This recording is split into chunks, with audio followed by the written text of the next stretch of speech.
সাম্প্রদায়িক বিতর্কিত বিষয় নিয়ে সামাজিক মাধ্যমে হিংসা ছড়িয়ে চলেছে কিছু মানুষ।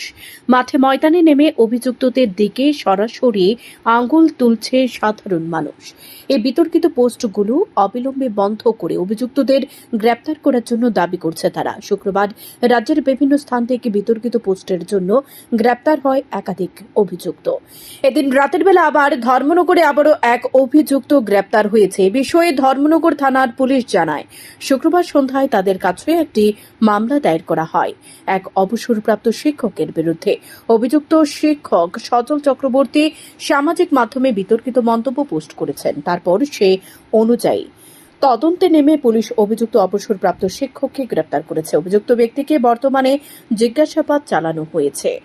আমাদের কাছে সন্ধ্যায় দিকে একটা এফআইআর আছে।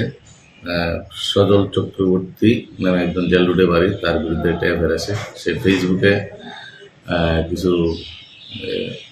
অশালীন বক্তব্য বা বিতর্কিত কিছু লেখালেখি করছে। এখানে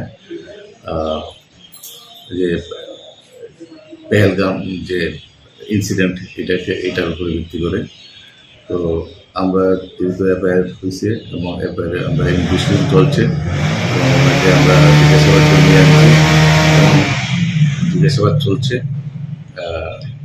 লোকাল অ্যাক্টিভিটি চলছে, এখানে লোকাল কারবাই চলছে।